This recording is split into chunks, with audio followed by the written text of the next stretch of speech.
Hi, I'm Vivi Kachi. Welcome back to my channel. Today I'm going to be reading another Grimm's fairy tale, The Fisherman and His Wife. This version was translated by Lucy Crane and published by Wordsworth Editions. There once was a fisherman and his wife who lived together in a hovel by the sea. And the fisherman went out every day with his hook and line to catch fish, and he angled and angled. One day he was sitting with his rod and looking into the clear water, and he sat at the bottom of the water. When he drew it up, One day he was sitting with his rod and looking into the clear water, and he sat and sat. At last down went the line to the bottom of the water, and when he drew it up he found a great flounder on the hook. The flounder said to him, "Fisherman, listen to me. Let me go. I am not a real fish, but an enchanted prince. What good shall I be to you if you land me? I shall not taste well, so put me back in the water again, and let me swim away." "Well," said the fisherman, "no need of so many words about the matter. As you can speak, I had much rather let you swim away."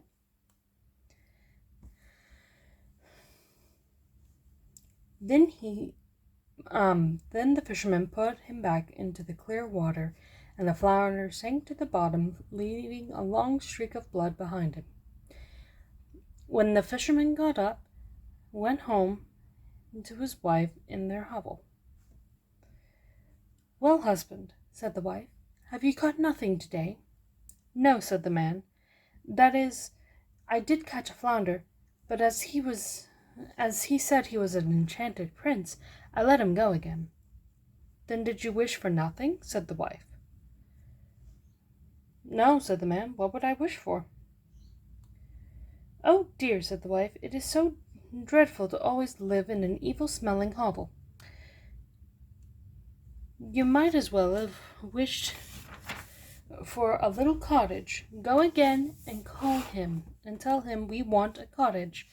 I dare say he will give it to us. Go and be quick."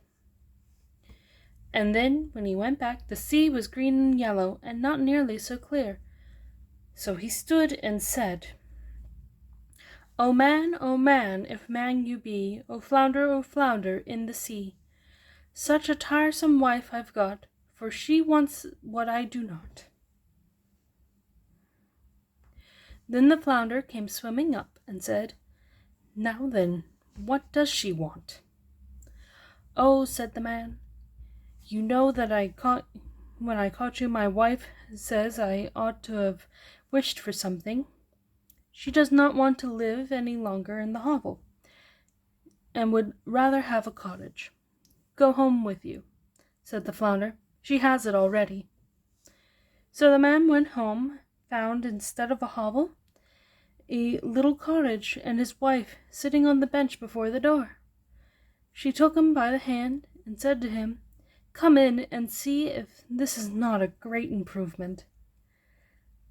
So they went in, and there was a little house place, and a beautiful little bedroom, a kitchen and larder, with all sorts of furniture, and iron and brass were of the very best.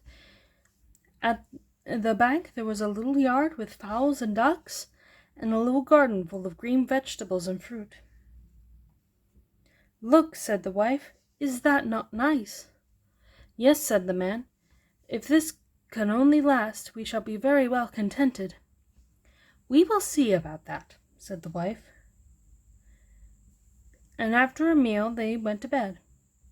So all went well for a week or fortnight, when the wife said, "Look here, husband, the cottage is all ready to confined, and the yard and garden are so small. I think the flounder had better get us a larger house. I would much rather live in a large stone castle. So go to your fish, and he will send us a castle." "Oh, my dear wife," said the man, "the cottage is good enough. What do we want a castle for?" "We want one," said the wife. "Go along with you. The flounder will give us one." "Now, wife, the flounder gave us a cottage. I do not like to go to him again. He may be angry." "Go along," said the wife. "He might as well give us it as not. Do as I say." The man felt very reluctant and unwilling, and he said to himself, "It is not the right thing to do." Nevertheless, he went. So when he came to the seaside, the water was purple and dark, purple and dark blue and gray and thick, not green and yellow as before. And he stood and said, O man, if man you be, or flounder, flounder in the sea, such a tiresome wife I got, for she wants what I do not." "Now then, what does she want?" said the flounder. "Oh," said the man, half frightened, "she wants to live in a stone castle." "Go home with you. She is already standing before the door," said the flounder.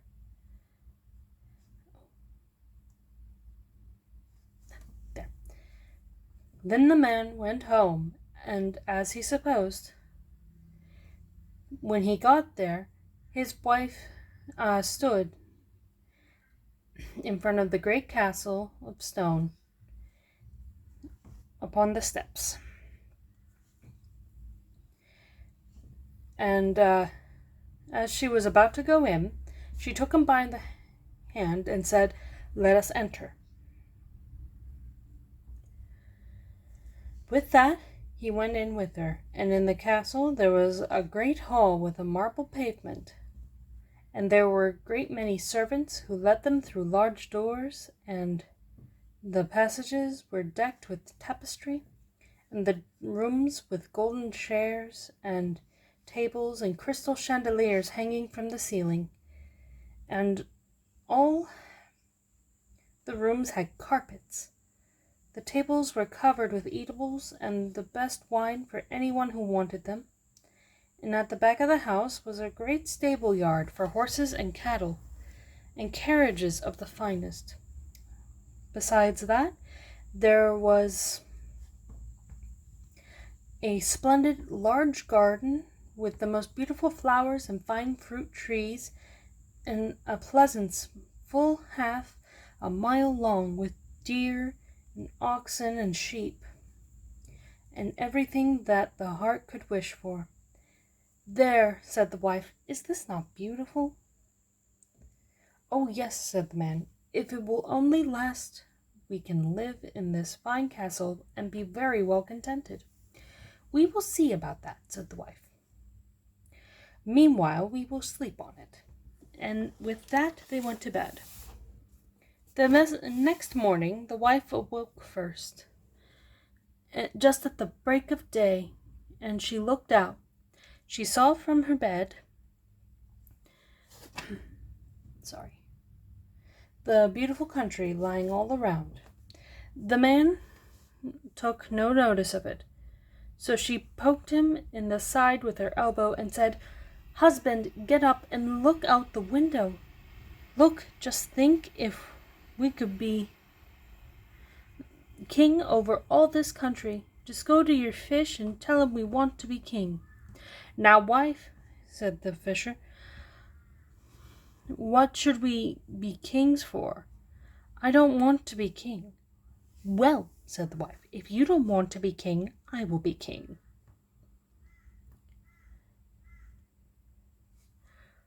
"Now, wife, what do you want to be king for?"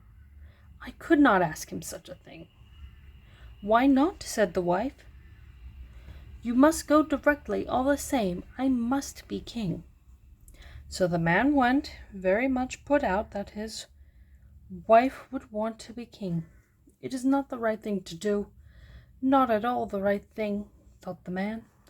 He did not at all want to go, and yet he went all the same. And when he came to the sea and water, it was quite a dark grey, rushed far inland, and had an ill smell.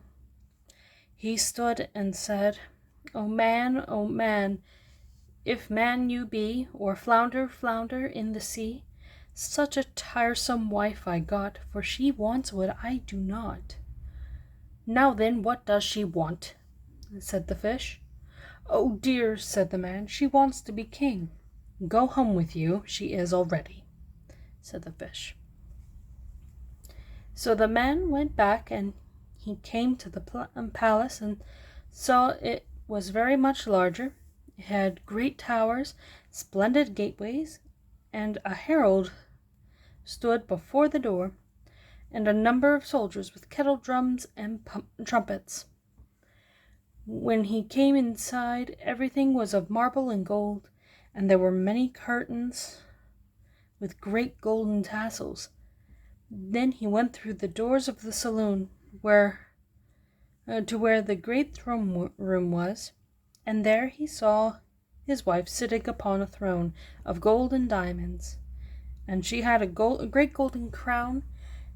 The scepter in her hand was of pure gold and jewels, and on each side stood 6 pages in a row, each one with a head shorter than the other. So the man went up to her and said, Well, wife, so now you are a king. Yes, said the wife, now I am king. So then he stood and looked at her, and when he had gazed at her for some time, he said, Well, wife, this is fine for you to be king. Now there is nothing more to wish for. Oh, wife, said the husband, seeming quite restless, I am tired of this already. Go to your fish and tell him now I am king, I must be emperor. Now, wife, said the man, what do you want to be emperor for? Husband, said she, go and tell the fish I want to be emperor. Oh dear, said the man, he could not do it. I cannot ask him such a thing. There is but one emperor at a time.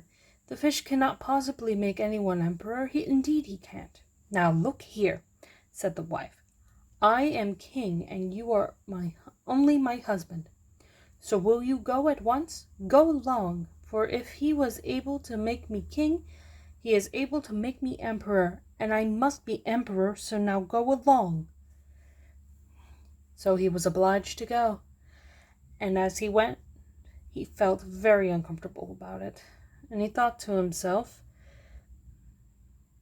it is not at all the right thing to do. To want to be emperor is already going too far. The flounder will soon be beginning to be tired of this. And with that he came to the sea. The water was black and thick, and the foam flew, and the wind blew.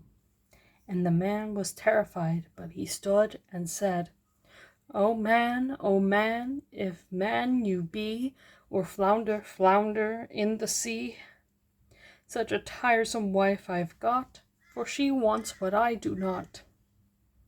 What is it now? Said the fish. Oh dear, says the man, my wife wants to be emperor.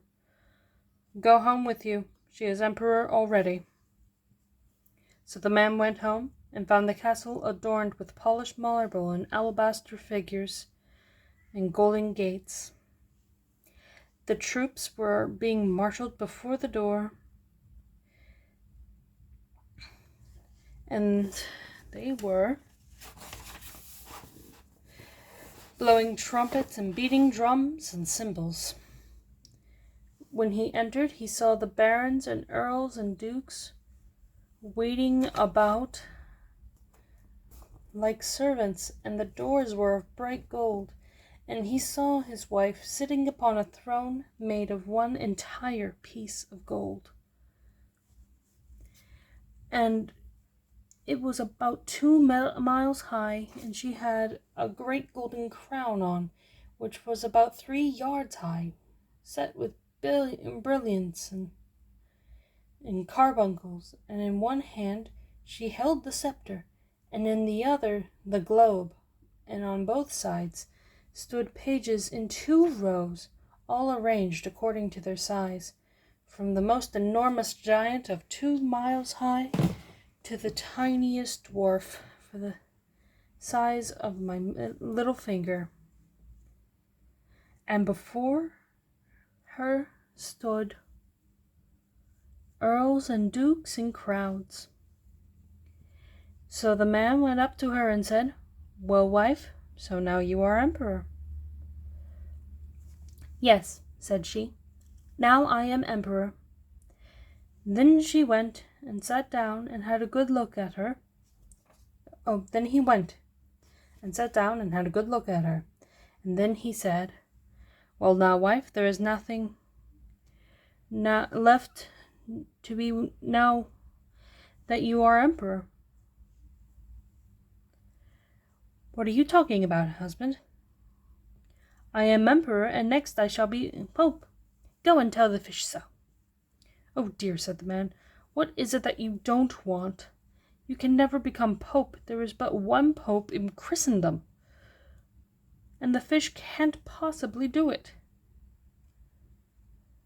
"Husband," said she, "no more words about it. I must and will be pope. So go now. Go along to tell the fish." "Now, wife," said the man, "how can I ask him such a thing? It is too bad. It is asking a little too much, and besides, he could not do it." "What rubbish," said the wife. "If he could make me emperor, he can make me pope. Go along and ask him. I am emperor, and you are only my husband. So go you must." Again he went, feeling very frightened, and he shivered and shook, and his knees trembled. And there arose a great wind, and mountains high, and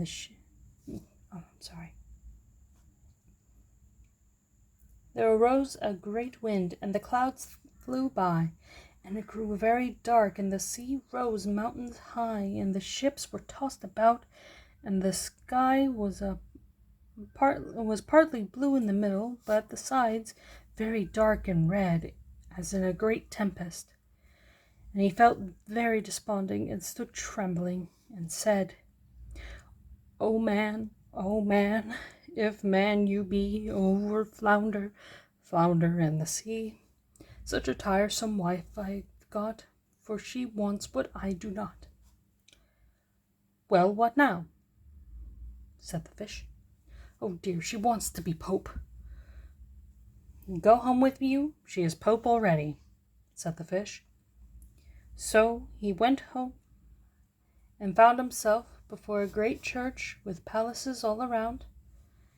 He had to make his way through a crowd of people, and when he got inside, he found the whole place lit up with thousands upon thousands of lights, and his wife was clothed in a golden garment, and sat upon a very high throne, and had 3 golden crowns on it, all with the greatest priestly pomp. And on both sides of her there stood 2 rows of lights of all sizes, from the size of the longest tower to the smallest rushlight. And all the emperors and kings were kneeling before her and kissing her foot. "Well, wife," said the man, and sat and stared at her, "so now you are pope." "Yes," said she, "now I am pope." And she went on gazing until he felt he went on gazing at her until he felt dazzled, as if he were sitting in the sun. And after some time,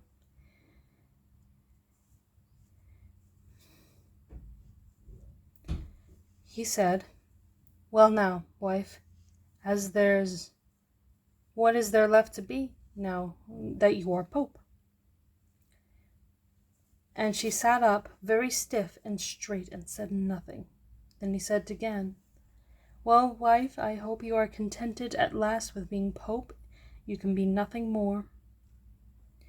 "We will see about that," said the wife. And with that they both went to bed. But as she was far from ever from being contented, and she could not get to sleep for thinking of what she would like to be next. The husband, however, slept as fast as a top after a busy day, but the wife tossed and turned from side to side the whole night through, thinking all the while what she would be next. But nothing could occur to her. And when she saw the red dawn, she slipped off the bed and sat before the window to see the sun rise. And as it came up, she said, "I have it. What if I should make the sun and moon to rise, husband?" she cried, and struck her elbow in his ribs. "Wake up and go to your fish and tell him I want power over the sun and moon." The man was so fast asleep that when he started up, he fell out of bed. Then he shook himself together, opened his eyes, and said, "Oh, wife, what did you say?" "Husband, if I cannot get the power of making the sun and moon rise when I want them, then I shall never have another quiet hour. Go and tell the fish and tell him so." "Oh, wife," said the man. He fell on his knees to her. The fish cannot do that for you. I grant you he could make you emperor and pope. To be contented with that, I beg of you."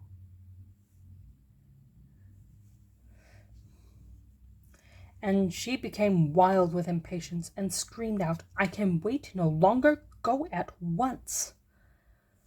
And so off he went as well as he could for the fright, and a dreadful storm arose, so that he could hardly keep his feet. The houses and trees were blown down, and the mountains trembled, and the rocks fell in the sea, and the sky was quite black, and it thundered, and lightning flashed, and the waves, crowned with foam, ran mountains high. So he cried out without being able to hear his own words, oh man, if man you be, or flounder, flounder in the sea, such a tiresome wife I've got, for she wants what I do not." "Well, what now?" said the flounder. "Oh dear," said the man, "she wants to order about the sun and moon." "Go home with you. You will find her in an old hovel." And there they are sitting to this very day.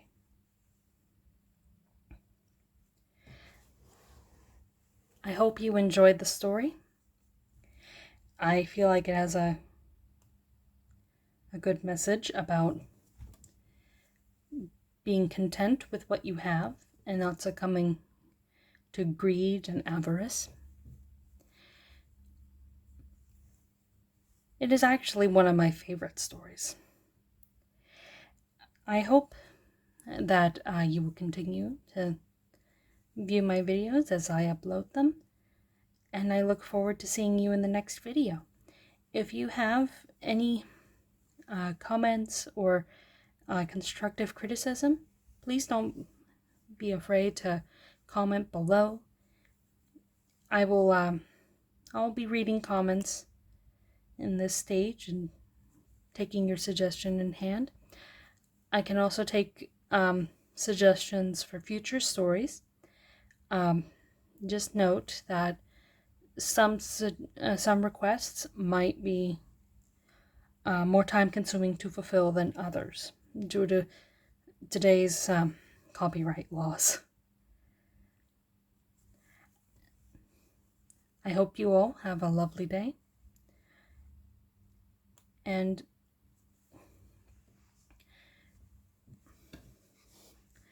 I'm not sure exactly how to end these videos. So, goodbye.